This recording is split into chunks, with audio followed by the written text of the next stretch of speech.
What's up, guys and girls? Welcome back to another episode of RNT Fitness Radio. And let me just start by saying this one is completely unique in that we have the man who we're interviewing, Jay Ferruggia, sat to my left. So typically when Akash and I interview other guests, it's always done through either Skype or Zoom. It's always done through a computer screen. This is the first podcast that we have done live with a guest, one-to-one in person. And I hope you guys can tell the difference. It was a lot easier to sort of read body language, build rapport. Akash and I finished this saying that this is one of the best podcasts that we've recorded, and there's a lot more energy to it due to sort of being sat there with the guest. Now, why have we come out here? Why have we got Jay? So Jay hosts what's known as the Renegade Weekend 6 times throughout the year.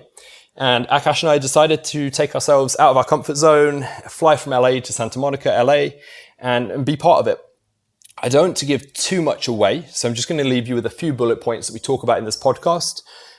We discuss sort of where Jay is at with his training and how it's evolved from when he was training in his 20s to maximal size to now longevity is sort of the goal and keeping himself in good shape while keeping his joints healthy.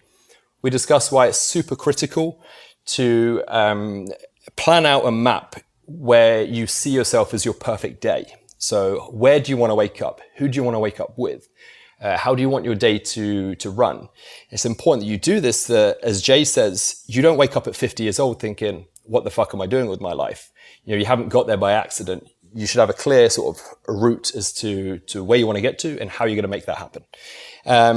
We talk about Jay's current thoughts on nutrition. We talk about why it's important to be hyper aware of yourself when talking to people. So your body language, how you accept compliments, eye contact, all of this sort of stuff is very, very important in building relationships, rapport. And ultimately this weekend was just to add another string to our bow, I guess. We've attended fitness and business masterminds before, but this was the first one where for 3 days we ate with the group of guys. We went bowling together, we did boxing together, we trained together. It was a full-on weekend. It was a lot of fun. We got a lot out of it, and I hope that you guys get a lot out of this podcast. For those listeners over in the UK that aren't aware of who Jay Ferruggia is, talk us through, where you started, what's brought you to where you're at now, the evolution of Jay Ferruggia. Yeah, so I started back in, growing up as a kid, I was super skinny and weak and insecure. And I watched wrestling every Saturday morning. So I watched The Ultimate Warrior and Hulk Hogan. And I watched Schwarzenegger and Stallone on the big screen every week. And here I was like this little kid just getting beat up all the time. And I wanted to be like that. I wanted to be one of those larger than life kind of superhero figures. And so I got into training. My cousin Christine was dating a guy in 1987, probably before you guys were born, who was a pro wrestler, not with WWE. He was like in a small federation. He got me started training, got me right on program. Like I went from not training to 2 hours a day, 7 day a week, like body part split that wasn't doing anything. But I became obsessed with it. And then over time, throughout high school and college, I just started reading more about it, started studying in college, interning in the weight room. And then I got sick sophomore year of college and I had to go home and be on bed rest. And during that time was when I got my first personal trainer certification.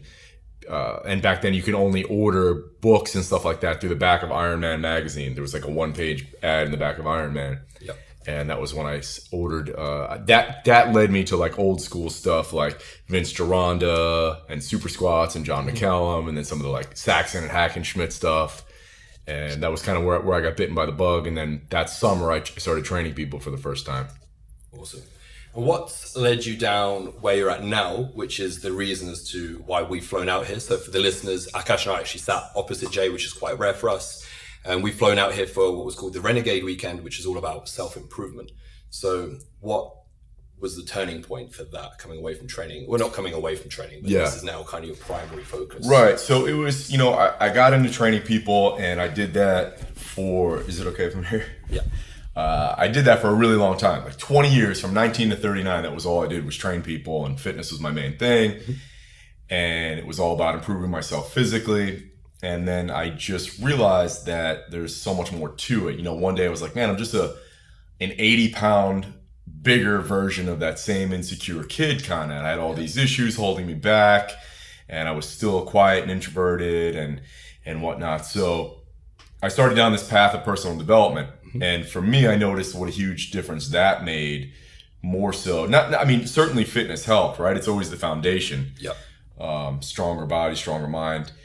But I ignored personal development and my own insecurities and all that for so long. So deep diving on that just made such a bigger difference and opened up all these doors for me. And I was enjoying life more, and I was having more success financially and in every aspect of my life. My relationships were getting better. So I kind of doubled down and went all in on that over the last 5 to 7 years. Awesome. And I can just say, and I think Akash will back me up, like the weekend is a real eye-opener. Completely different to anything that we have done in the past, which has always been fitness or business. This was like a blend of, there was some ass-kicking workouts, we had the fitness element, we discussed business briefly, and this was really like lifestyle and building bonds with people, going out for dinner. Self-mastery, almost. Yeah. Right? Yep. You know, trying to master yourself and improve yourself across all areas of your life. Yeah. Yeah, I think that's the biggest thing, is that it's kind of like an all-rounder. The whole weekend there wasn't a facet missed. It was it's a holistic approach, and you've come from that, the fitness side of things, and you've expanded out that one dimension because you've realized it's not just about the fitness side of things, right? Totally. Yep. One of my favorite exercises that we did was mapping out our perfect day. And you and I got talking when we came back from that fucking horrendous hike. The way down was much easier, hence I could make conversation with you. And I asked you genuinely, would you say that you were living your perfect day? And you answered, yeah. If it wasn't for the gym situation. The gym's the only thing that's missing, yeah. Yeah, I think that's amazing. Why should everybody map out their perfect day? Because it's like anything else. If you started a business, you wouldn't just say, well, I want to make some money. You have to have clear-cut goals. And you start training, especially if you're training for something, for a sport, for a physique competition, powerlifting, you're like, okay, I want to lift this much, or I want to hit this, or I want to run my 40 in this time. You have to have a clear goal and a path there. But we don't tend to think about our day-to-day stuff. Like how are you living? What is your day-to-day? Where are you living? What are you doing? How much money are you making? Who are you spending your time with? What are your hobbies? What excites you? And most people just go through life blindly, and they wake up at 50 one day and be like, man, I missed out on everything. Like, I'm going to a job I don't really like. I'm hanging out with people I don't really like. What's going on? So, but you shouldn't be surprised if you wake up like that when you're 45 or 50. You can control it, work on these things. So I think it's important to have a vision board and write that out. This is exactly what I want it to look like. And then what you can work on each day and reverse engineer it and how to get closer to that. Yeah. It was an interesting exercise and lots of like completely varied answers. And it was great having you and Mike sort of chime in and like course correct people where some people were a little bit too vague. And then perhaps a couple of the guys were, sort of like a fantasy land, and you had to sort of reel it in. And is that realistic? It's kind of, there's a sweet spot, I guess, when you do this exercise and don't self-limit. Yeah. At the same time, is it realistic? Right. Do you genuinely believe you can get to that? Yeah, that's huge. Yeah. Yeah. Be specific as well. I think that's what you said, right? You got to be ultra specific. Yeah. Crystal clear with what you want, not just. Don't be vague. Yeah. Right. Because that way it gives you a stronger path to that goal, right? Exactly, yeah. Yes, so much as saying, like some guys would say, I want to live on the beach somewhere. Well, where? In California. Okay, where? In Southern California. Okay, where? Santa Monica. Like, dial it in, be ultra specific, because then you can see it. And then we've had guys at the mastermind, a guy in Australia, I don't remember the beach town, but he's like, I want to live on the beach somewhere. And then we kept dialing him to the point where he went to the house. I said, go to the house you want to live in, take a picture.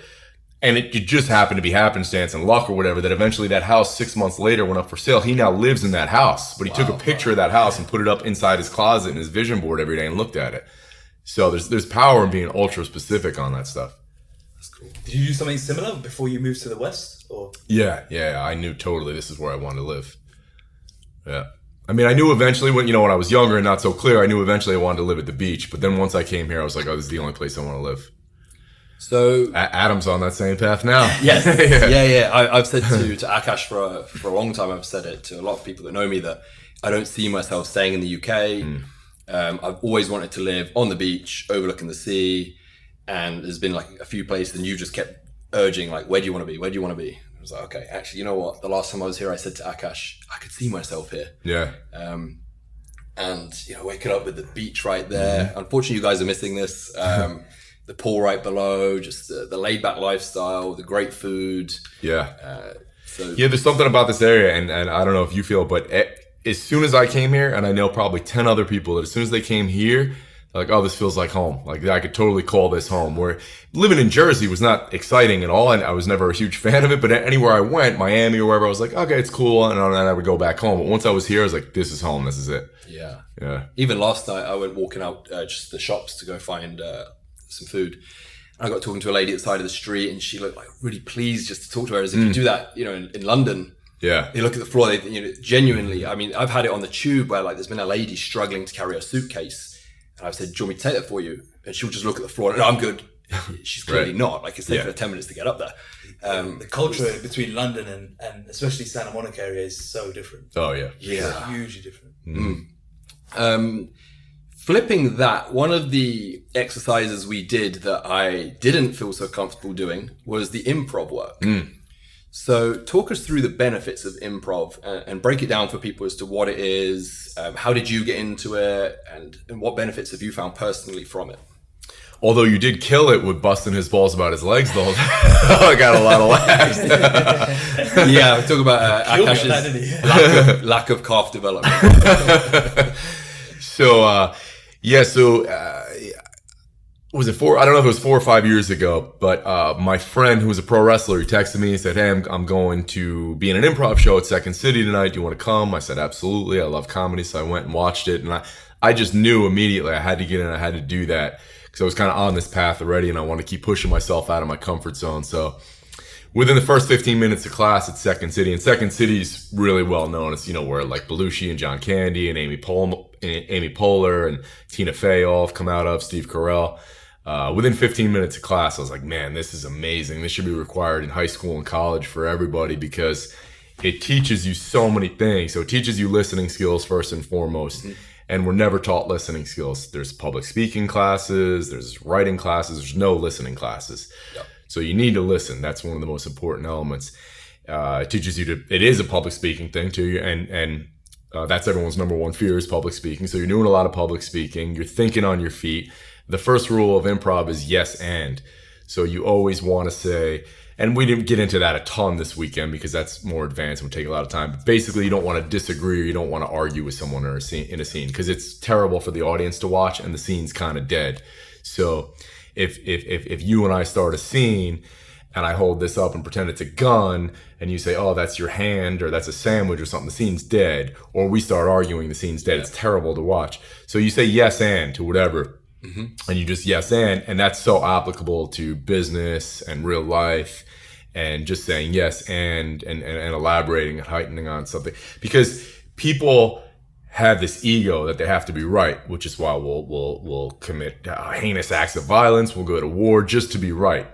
And on a smaller level, you might say something just nonsensical about something about the kitchen appliance. And I'll go, actually, no, that's GE. Like, why would I have to say that to you just to be right? If you said a different company made it, a lot of people just have that ego. And I have to say, actually, no, you're wrong. That's made by a different company. For what reason? Yeah. All that does is tell you you're a dummy or that you're wrong, right? And I'm disagreeing with you.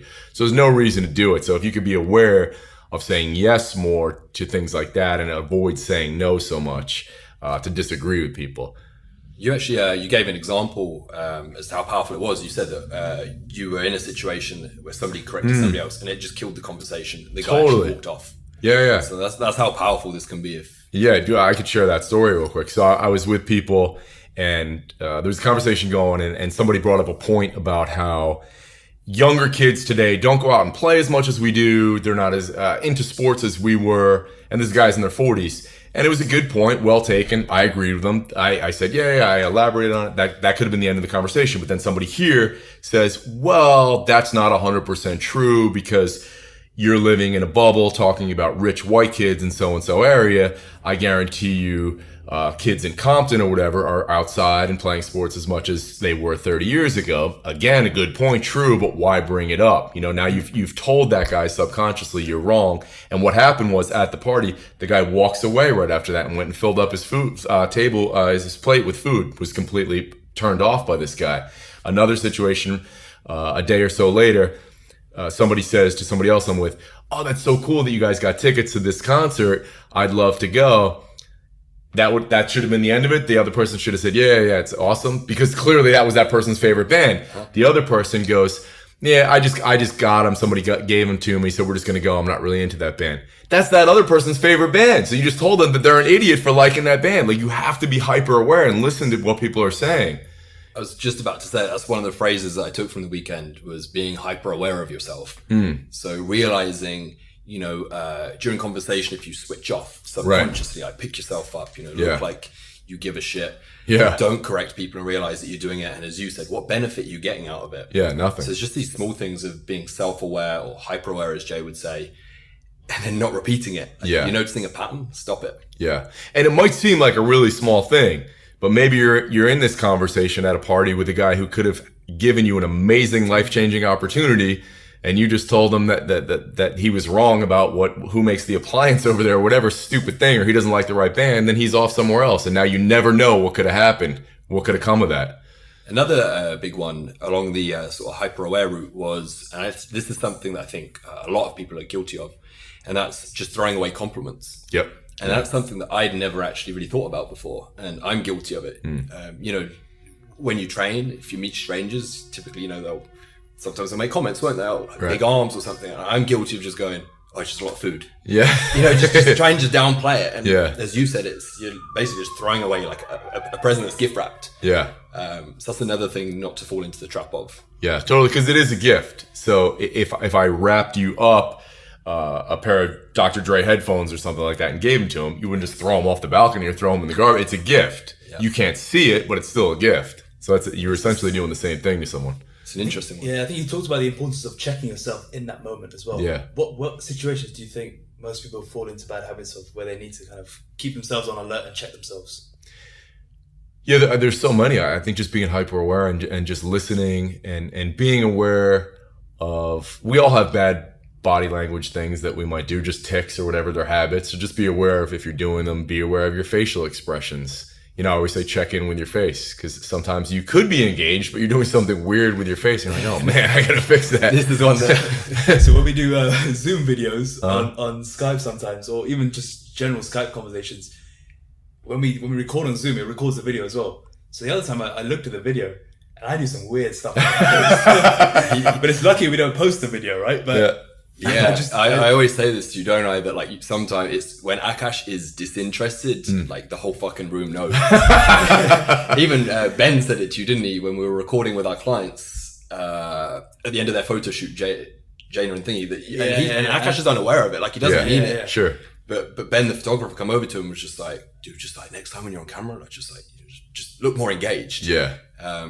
It's really easy to fall into the trap of, but unless you've got people pointing it out to you, like Ben did with you, I've done it with you, like on the Zoom calls, you go unaware. Right. And that's the power of listening to yourself or watching yourself on video, which for a long time I didn't really do, because I believe in moving forward, because there's a danger in listening or watching yourself too much. If you're over analytic and pick yourself apart, then you might never do it, right? You're like, "Oh, I suck at this, I suck at that." But so for a while, I wouldn't listen to the podcast, or I wouldn't watch myself on video. But then I found the power in it, where I was able to be like, "Oh, I say or I said like too much. Let me work on that." Or my body language isn't great. Let me work on that. But you have to be careful, because then you can get into a thing where. So for example, I heard a story one time. Roger Love is probably the world's #1 vocal coach, and he told this story about when he was working with Joaquin Phoenix.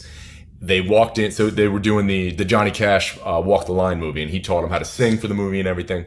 So they walk into the premiere, they walk the red carpet, they walk to the front of the theater, and Joaquin continues to walk out. Instead of sit down, he walks out and is going out the fire exit up front, and Roger goes, "Where are you going?" He goes, "Oh no, I could never watch myself on screen. If I do, I'll be too critical and I'll never work again."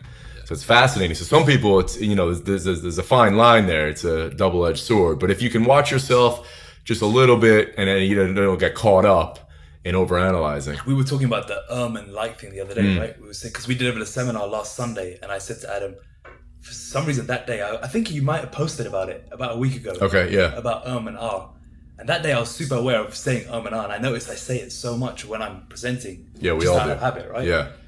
So but it's a tough one to break. It is a tough one to break. Yeah, you just have to be aware of it, and we all do it out of just fear of the present moment or the silence, right? So right now, if I can't think of something to say, instead of doing that, I could just be like, and the silence is a little scarier. Along the same track as filling silence, there's the ums and ahs, and then another valid point that came up this weekend was don't always. I'm trying to think of the quote. Mike said it. You pointed it out, and then Mike had sort of a quote. Don't say it if it's not valuable. Yeah, something about basically don't just fill silence for the sake of it. Well, yeah, there's a few different things. Yeah. So there's sometimes people just want to be listened to, and they don't necessarily want you to respond. It also takes a skill not to always offer the solution or solve somebody's problem. So if you say something, but if you were paying me for a business meeting, I might jump in and I might throw social etiquette out the window because I'm like, bro, I got it. Let's just do this. Here's what I think you should do. Boom, boom, boom, boom, boom. Yeah. But if you're out and you're just getting to know somebody, oftentimes it takes restraint not to prove how smart you are. So if you're talking about something like, oh, dude, I know that. And I know a guy. Let me jump in. That's rude. Like, just let you finish, let you talk. And then maybe I don't even offer this. Maybe it's not the right time. Maybe you don't want it right now. You just want to talk. And guys are especially guilty of that in relationships with females, where females just want to talk sometimes. They just want to be heard. And then we want to jump in and solve their problem. Oh, you should do this, and they're like, no, I just want to be heard and understood. I just want to talk. And that's the end of it. It takes a restraint and a skill to do that. Paul Carter brought that up on our podcast, didn't he? He gave the analogy of the woman with the nail in her head. She's complaining about her pains and stuff. And apparently the guy just turns and says, you got a nail in your head. She's like, I know that. I just want you to listen to me. It's interesting stuff. Yeah. What's the most common themes that you see with people across the Renegade Weekend? So there was a huge variety. And one of the things that I said in the video testimonial afterwards, that one of my highlights for the weekend wasn't necessarily any of the specific exercises. It was the fact that it was very diverse. So although I went there with my specific sort of what I want to take out of it, it was really interesting getting everybody else's insights and their struggles, and some of them are 10 times what mine are. Yeah. Do you notice a pattern though?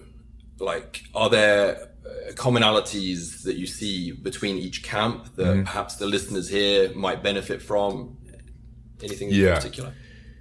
First and foremost, most guys are lacking the tribe and the brotherhood and the close relationships in their life. And I was forever too.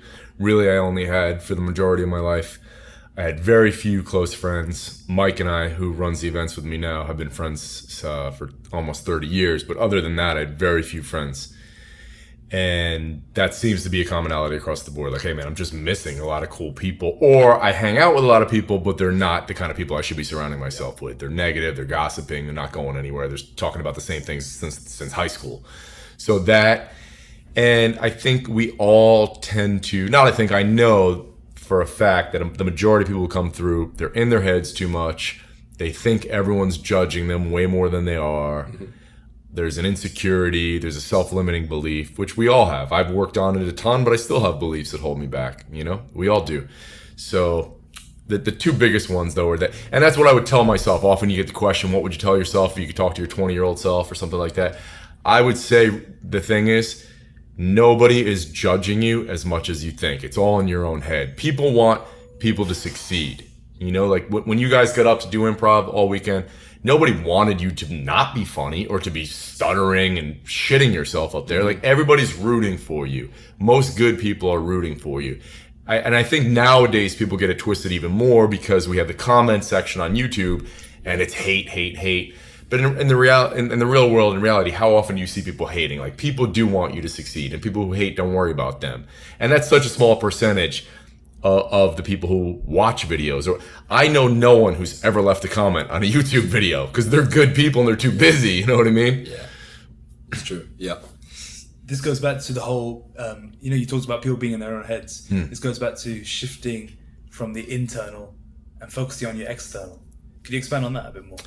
Yeah, so we all think of all of our problems and how can I get better and how can I make more money and how can I get in better shape, and it's all about me. Whereas if you shift to the external and you leave the house in the morning, even if you don't know what your purpose is, you haven't found that, just leave the house in the morning and try to make other people smile. Try to engage people more. Try to just be more cognizant of how you're engaging, you know, eye contact, giving compliments, stuff like that.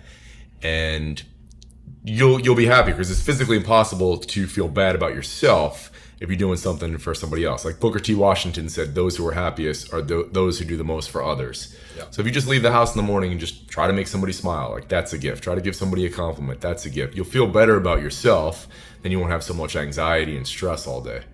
Yeah, perfect. What are the big differences that you see between us Brits and the US counterparts? Well, stereotypically, almost every event, we have at least somebody from the UK. And they all tend to be stereotypically, quote unquote, British, where they're more reserved, quieter, not as willing to be emotional, to be vulnerable, to laugh at themselves, put themselves out there as much. So, yeah, I mean, I know that's part of the culture, right? And because my family, so my mom is Scottish, that's why I have this. So half of my family, I've been over there, and like I know all that. And I have a good friend of mine from Scotland, and it's kind of just, for whatever reason, it seems to be a little bit more negative, or, you know, I don't know if it's the weather or what it is, but probably a part. Weather probably does play a part. Yeah, for sure. Yeah, it was interesting. We made a comment to each other afterwards when we were doing the hike. Like Brian, for example, every single person that walked past, he's like, morning, morning, morning. And the first three, I'm thinking, this is really nice. This is refreshing. After a while, I'm thinking, dude, conserve your oxygen. Like, yeah, your hair's getting thinner up. And I tried it for a few people, and then at the end, I was like, this is hard work.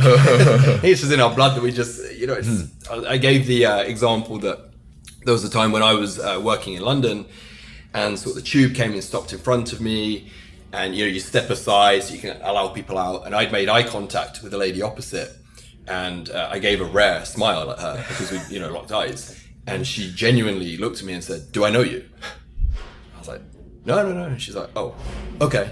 Yeah. And just sort of walked off. And that just sums up like sort of the London. Right. We also noticed that the Americans are much more emotional. You mentioned it, that Brits are less, but some of the stuff we were like hearing on the weekend, I just couldn't imagine that, right? Right. Yeah. So, yeah, it's really interesting. Like, it is interesting. Yeah. And just they open up very quickly. Yep.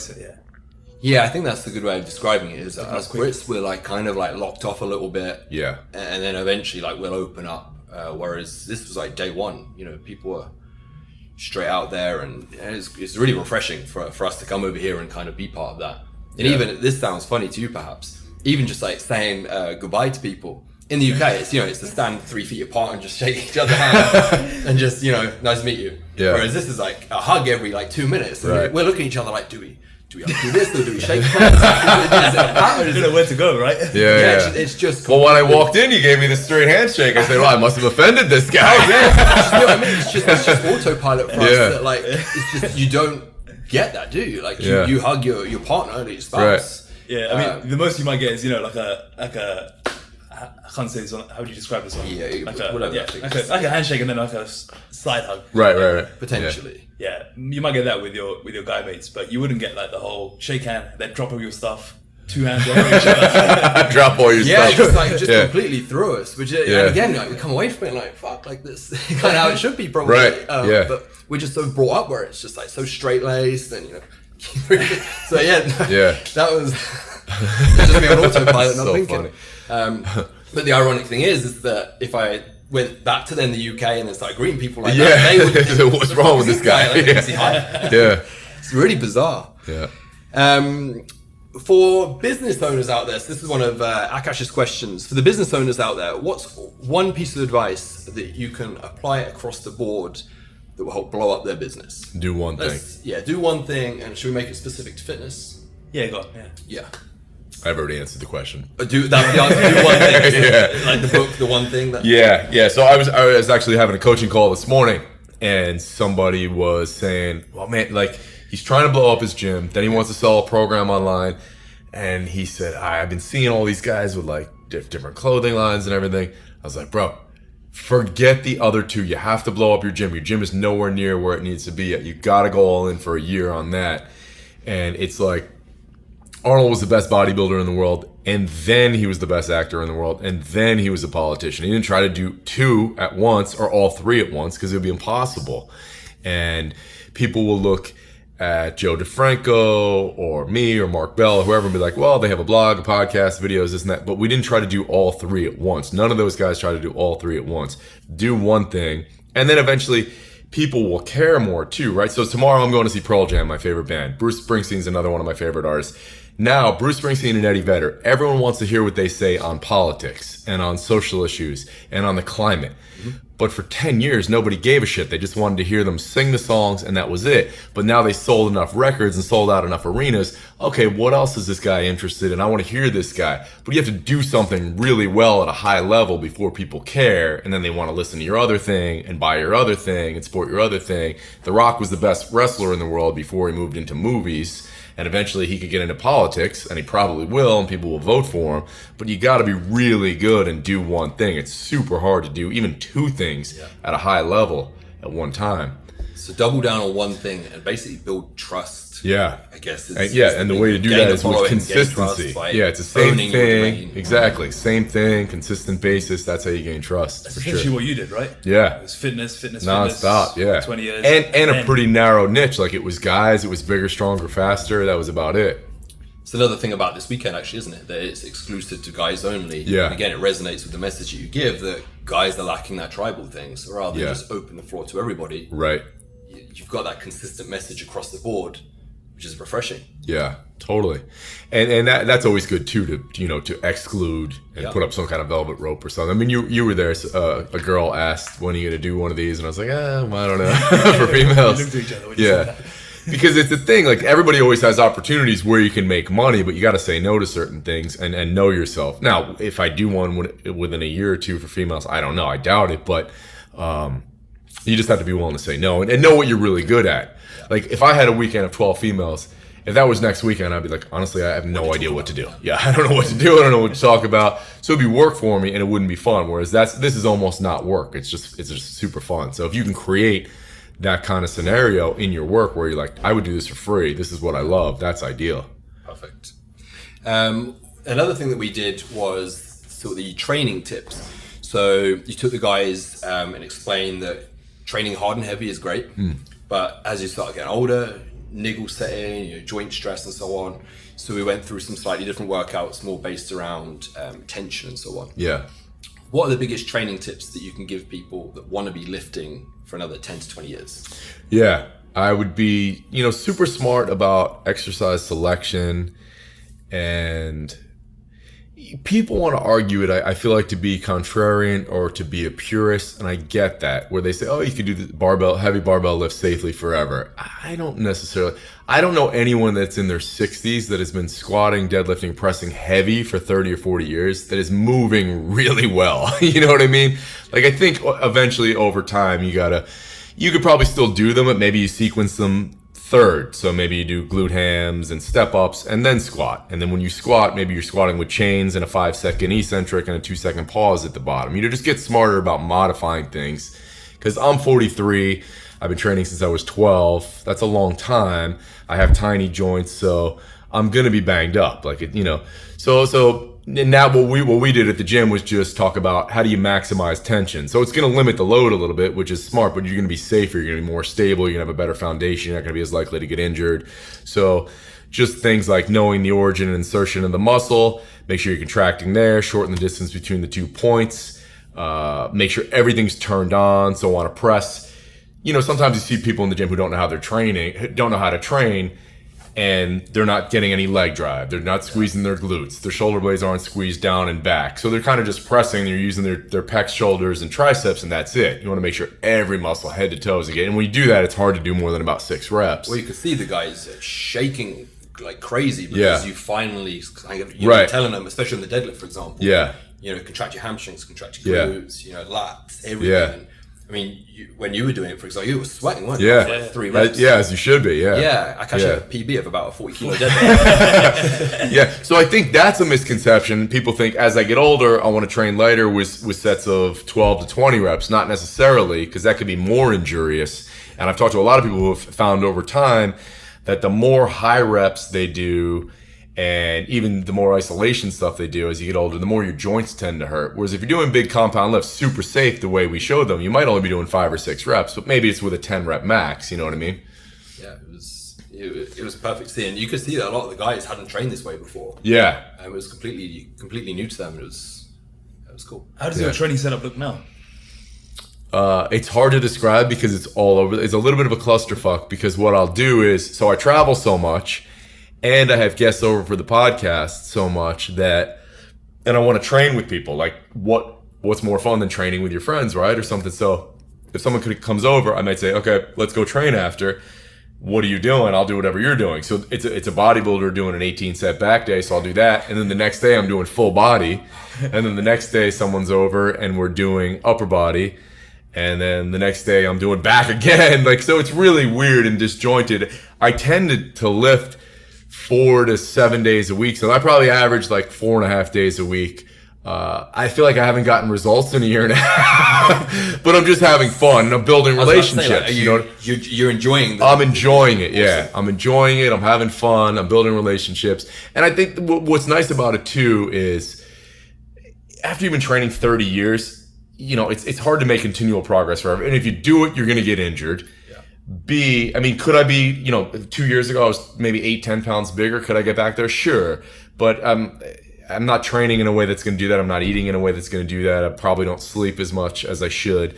Where was I going with that? But there's something about like the freedom of not having to beat the logbook every week and adhere to the program. And you can't when you're older. Like you might just wake up one day and like, that's weird. My elbow's blown out. I have no idea how. Or you're just walking across the street and you're walking to the gym to deadlift and you're like, weird, I just blew my hip out on the way to the gym. And when you get there, you're like, okay, I'm just going to do glute hams and step ups today, So just to clarify for the listeners who've got less than 5 years of training. Oh, sure. Be super strict. You got to have a plan. Absolutely. Because you've been training for 30 years. This is the plan to get no results. Yeah. This is the worst. I'm doing what I tell people not to do. You can't program hop. Like you have to have a set plan, whatever it might be. If you're doing 3 days a week, full body, 4 days upper, lower, like stick with that. You need to train consistently for years. But now, Jay just mentioned a minute ago, he's been training since 12. Yeah. He's paid his dues in the gym. Yeah. He's just in case anyone wanted to try that program. Yeah, no, that's the worst program ever. Don't do that. Yeah. But like today, I'm going to do legs and I don't know how much time I'm going to have. It might be a 20-minute workout, maybe a 45-minute workout. And then tomorrow we're going to be up at my friend's gym in Seattle. And I may do a full body workout. I may do upper. I may do pull. I have no idea. It just depends on when we get there and what happens. So again, not ideal, but I'm having fun. So. Yeah. How about nutritionally? How does that look for you? Because I heard you and Rob had a competition back in the day who gets 230 the quickest. Yeah. So I'm guessing back then it was a lot of food. It was very structured. How is that different now? Or is it the same? Like what's going on? No, back then all I cared about was just being humongous and food quality wasn't at the top of the list. Mm-hmm. So my brother and I ate 22 McDonald's cheeseburgers in one sitting once. I remember hearing these stories. Yeah. Post-workout, almost every post-workout meal was some kind of meat lover's pizza and a 32-ounce Gatorade. So it was not good. It was not healthy. Now, because I'm older, cognitive function is important. I have Alzheimer's in the family. And I noticed a couple years back, I would struggle. Like if you said, what's your favorite Pearl Jam song? I'm like, what's a Pearl Jam song? And I've seen them 50 times. I'm obsessed with them. I'm flying to go see them tomorrow. But if something was off a couple years ago, so I've become really focused on that and eating in a way that's going to enhance cognitive function and reduce inflammation and just overall longevity. Now, the weird thing is, as you guys know, we learn more about nutrition at a faster rate than ever nowadays. Like things are changing all the time and all kinds of new stuff's coming out. So I think it's fairly reliable info. And you could say that lower carb tends to be better for inflammation and brain health. So I've tended towards that in recent years. The funny thing is on higher carbs, I feel better in terms of strength and performance. Yeah. I actually look better. So I'll be fuller all the time. Your glycogen stores are full. I'll be leaner. But that said, my digestive health was not great on super high carbs. So you were talking about this, eating foods, that improve your digestive health and overall well-being. So now I'm making the trade-off of maybe I don't get as good of a pump. My performance might not be as good. Maybe my conditioning is not quite what it was. Although over time, I'm sure I'll adapt. but I just feel better. Like my digestive health is better. I'm not walking around bloated all the time. I have less inflammation, which as you get older, that's important. And I do feel my brain works better on lower carbs. So basically what it looks like is wake up in the morning, I will have, this was a change I made recently. And I used to get up and have like, over the course of 2 hours before I ate, I'd have probably 3 cups of coffee. But I tend to be a wired, jacked up person anyway, and captain adrenal fatigue. So by having that coffee in the morning, I was having this whole cascade of super high cortisol and everything. And then my hands and feet were sweating all day. And I was having all this weird shit go on. So what I realized is I actually enjoy the ritual of having a hot beverage. Yep. It doesn't necessarily need to be coffee. So I'll get up, I'll have hot water and sea salt and lemon. And I'll have 2 or 3 of those over the course of an hour while I'm just reading or doing work or something. Then instead of coffee, I'll eat my first meal, which is usually some kind of meat, bison, elk, beef, whatever, grass-fed, super high quality, with a whole avocado and maybe some blueberries or maybe no carbs, depending on if I'm going to train or whatever. And then I'll make coffee. So I'm awake for a good 3 to 4 hours before I have my first coffee. And so I have fat in my stomach, so I don't get any of those crazy. And it's been a huge game changer for me. I feel so much better. Like I have less anxiety. I'm less wired. And the thing is, I get more out of the coffee. When I was doing that old plan, I would have to have 8 cups of coffee a day because I would crash. And then I would get super cold, like around noon or 1 o'clock this time. My body temperature would crash because of the cortisol spikes and everything. And I was freezing. Now none of that happens. So, and then the rest of the day, it's just very similar. I've gravitated more towards, and I credit my friend Danny Vega, who's keto counterculture on Instagram, Ben Pekulski a little bit. I've been eating, for whatever reason, I've just been experimenting with eating more meat and less plant-based food, less grains. I just feel better. Even when I was trying to eat way more carbs back in the day, I always told people, like I always told Jen, or I would even tell my mom when I was there, man, the only thing that I feel great, like my digestion feels 100% on, is red meat. I feel great on red meat. Everything else could be questionable. Some days, nothing. Some days I'm like, oh, I feel awful, or I have a runny nose or something. So I've been eating more red meat, less chicken. And I have probably 1 or 2 cups of blueberries a day. And I have 1 to 3 sweet potatoes and some steamed veggies. That's basically every day. And you're big on quality, right? Quality, yeah. All organic, all grass-fed, yeah. You stay quite lean now, right? I do, yeah. If I lower my fat intake, I get even leaner, but I feel better now on higher fat, so I'm willing to sacrifice that a little bit. Have you ever tried the carnivore diet? I haven't, no, but I'll probably give it a run at some point. Yeah. I've never tried it, but you said you feel I know really a lot good of on red meat. Exactly, yeah. So I'm sure it would work fairly well. I know a lot of people who are doing it and feel good. Do you want to just briefly talk through what the carnivore diet is for the listeners? Yeah, I think it's just pretty much red meat 3-4 times a day, if I'm correct. Primarily red meat, but you can eat. Pretty sure you can eat chicken and fish and eggs too. Okay. Yeah, but it's primarily that's the main focus is steak. And there's no veggies or grains or anything like that, right? So my friend Danny Vega does it, and he's jacked out of his mind. But he does have some vegetables. He has some eggs, and he has an avocado a day. Okay, but it's pretty close. It's interesting with the veggie thing because I always think because Akash eats quite a lot of vegetables, whereas if I have more than say 2 servings a day, I get the opposite effect where I'm backed up and bloated. Totally. Yeah, I had it on prep, didn't I? Where like I literally towards the beginning of prep as well. Oh yeah. I couldn't go to the bathroom for the first few days because that fiber intake was kind of counterintuitive to what most people are told. Yeah, and you guys probably see this with females. So many times females would try to get lean and they're just hyper loading vegetables and they're just getting smoother because they're super bloated and they can't go to the bathroom. They have all these issues and then if you tell them, hey, eat no vegetables for like a week, and then all of a sudden their abs come out and they're lean and everything, and then you can ease them back into some steamed vegetables and stuff. But I think people go a little overboard on the veggies sometimes. It's hard on your digestion. It's like protein intake. Yeah. Guys, I was guilty of it in the past where I would think, okay, well, if 250 grams is good, then 400 is better. Right, yeah. And it's the same with veggies amongst more the female clients. They go from eating nothing to suddenly I'm healthy, I'm eating vegetables, and one girl I know, she sits there with a whole cucumber like 3 or 4 times a day, just cuts it up, puts Splendor on it, and just eats the plate of cucumber on top of all her other greens and stuff. Yeah. I'm saying to her, how are you not crippled? There's so much insoluble fiber that's just must be ruining your gut. Well, even I've cut down my vegetable intake because back then, couple of years ago, I used to have so much vegetables that after every meal, I was going to the toilet. I go to the bathroom 5-6 times a day. Right. Yeah. It's only when I cut it. I've been there. I remember this. The first time we traveled was in Hong Kong, and Akash and his ex, you opened saying this, right? He used to argue quite often, but he was always like, when we're on holiday, we never argue. And it's our first trip together. And I said to him, no wonder, like, she don't see you. Like, you're in the toilet 22 hours of the day. We'd have a meal and he's like, I'm just going to go to the toilet. Yeah. Okay, so I'd just be sat in this restaurant. We get back to the hotel room. Right. I'd say, like, oh, should we stick something on there? And he's like, I'm just going to go to the toilet. Yeah. So, I think the two things that helped me was reducing meal frequency. Since I was doing about 5-6 times a day probably. Going down to 4 helped. And reducing veg.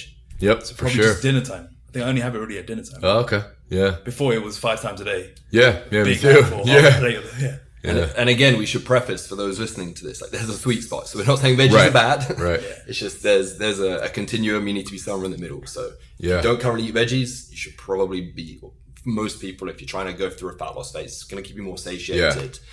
But you don't need to be going handfuls and handfuls, 5-6 meals a day. Definitely not.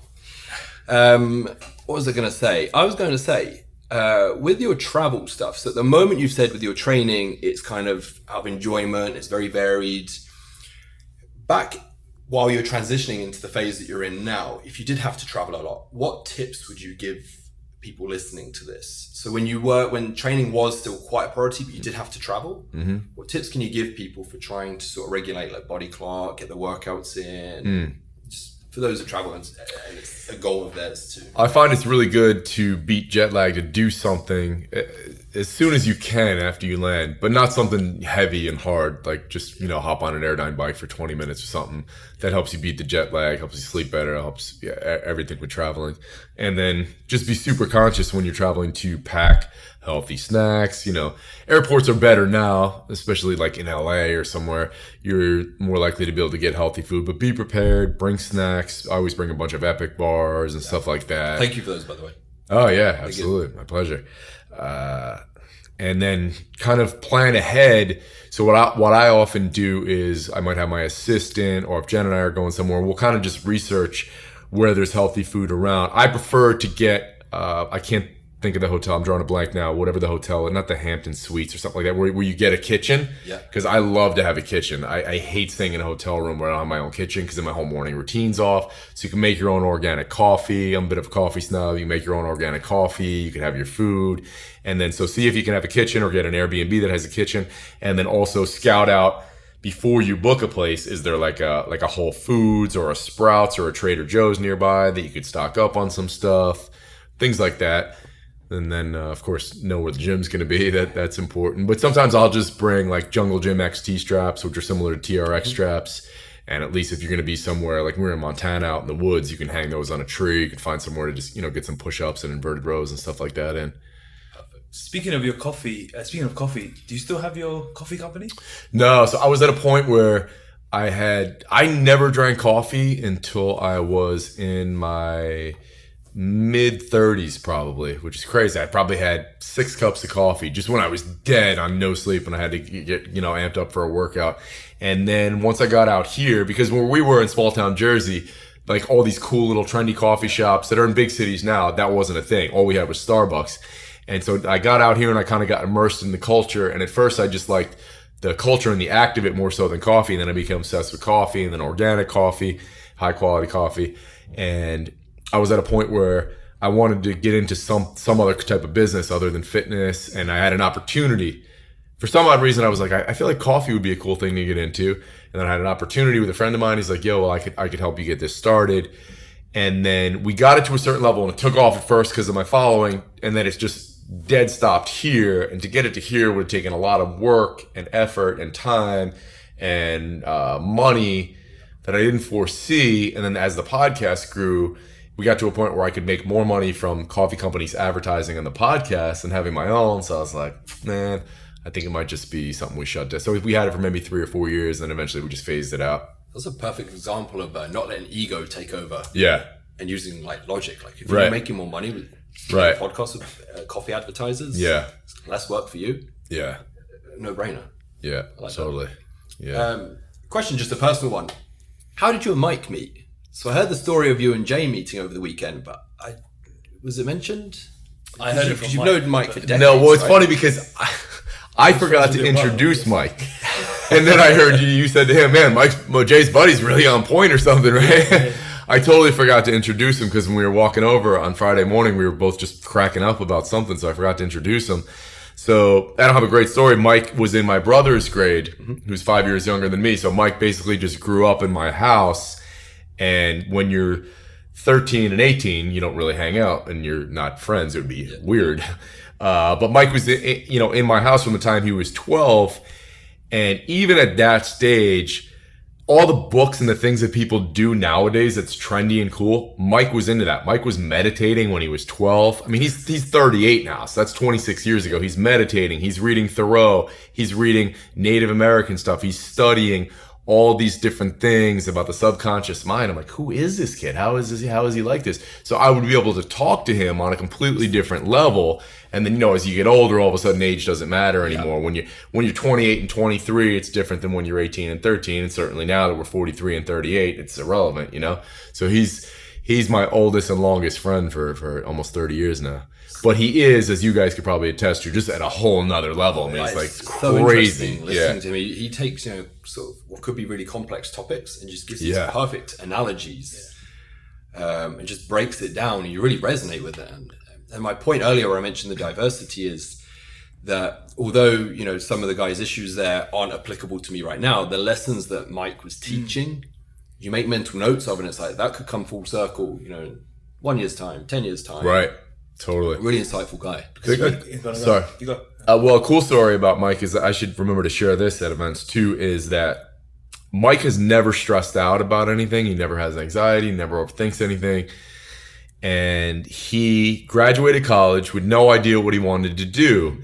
And his uncle and his mom hadn't spoken in like 10 years. Then they got back together and were reunited and whatever. So he met his uncle for the first time at his college graduation party. And he says to Mike, what are you going to do? Mike, being the guy he is, just rolls it. He goes, I don't know, I'll figure it out. And he goes, well, I run a company. Would you want to work for me? Mike goes, sure, whatever. He goes to work for him, and he's all of a sudden he's running these high-end events, and he's getting flown all around the world, planning like high-end events in like France and Vegas and everything. And one day he comes over and he goes, I don't want to do this anymore. What am I doing? I got to do something else. It was the AFC Championship game before the Super Bowl, and I had a nutrition book on the counter, and he grabs it. He goes, can I borrow this tonight? He reads it. He goes, oh, I'm going to get into nutrition coaching. I was like, what?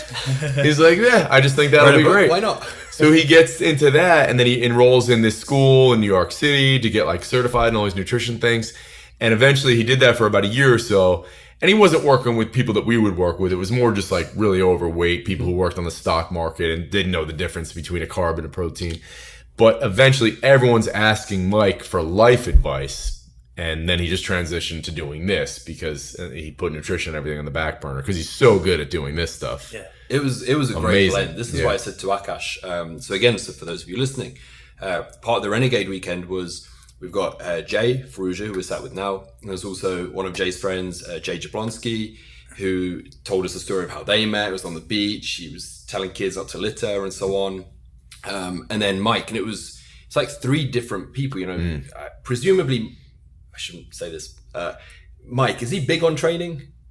No. Not really. No, yeah, we can go with that. No. Which was more when I had my gym in Jersey, he would come, and but I broke his balls a little. He's got to get back on track and drop a few pounds. but we were saying it's cool, like for us to come away, and we've got that thing with you where you're into fitness, we're into fitness. Jay Jablonski is also into it, but in a different type. You mentioned CrossFit and so on. And then you've got Mike that just seems very laid back. Like when we're in the gym, I saw him with his feet up on a chair.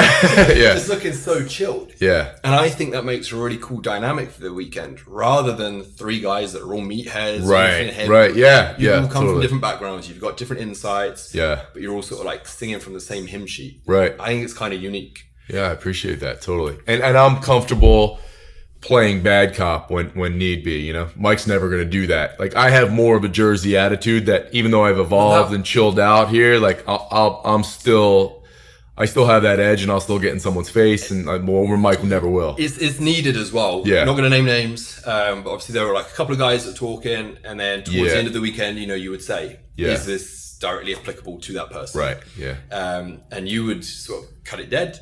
And then if they didn't quite get the message, it was almost like Mike was the backup that would then somehow bring like some logic and put it in a softer way. So there's two different approaches, both with the same underlying tone. So on the Friday after the morning workout, we said to each other, "Who's this Mike guy? He's just a deep mate of Jay's that he's brought down." Right.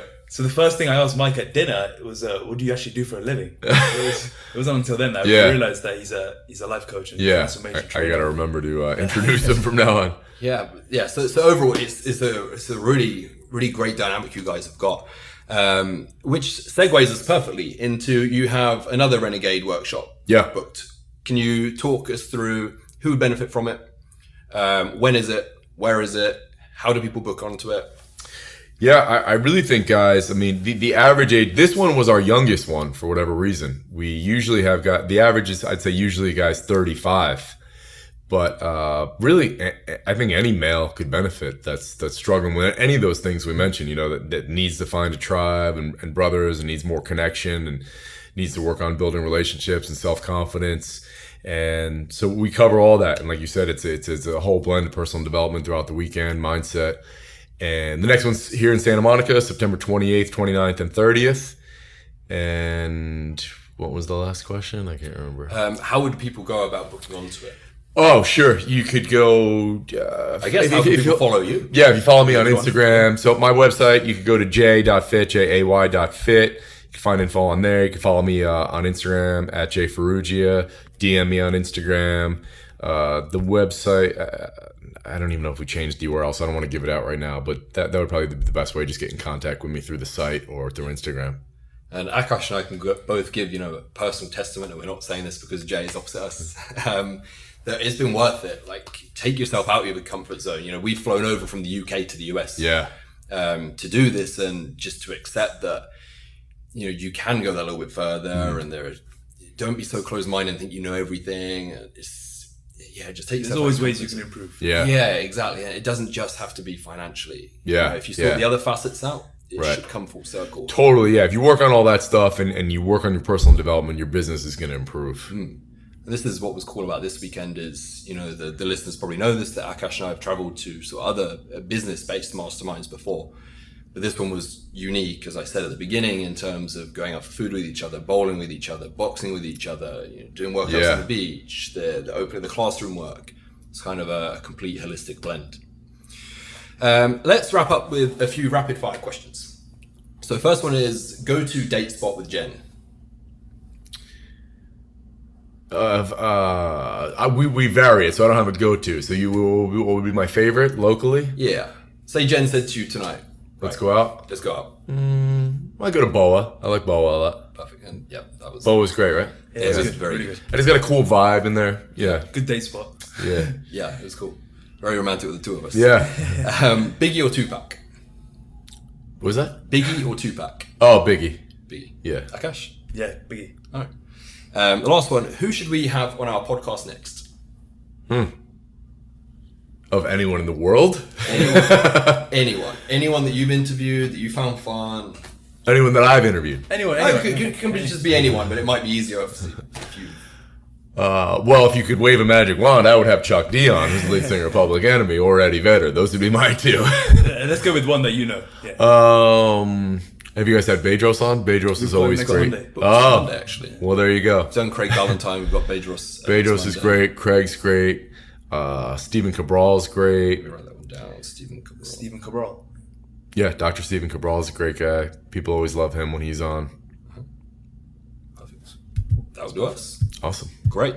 Awesome. So thank you so much for your time, Jay. Thank you guys. for an awesome weekend. We really appreciate it. Yeah, thank you guys for coming. And if you enjoyed today's episode with Jay, please hit subscribe and share the episode with your friends and family. For more information, please visit www.rntfitness.co.uk. To follow us, please visit Instagram at RNT_fitness, at Akash Vagela, and at Adam Haley with number 1 at the end. Thanks for listening.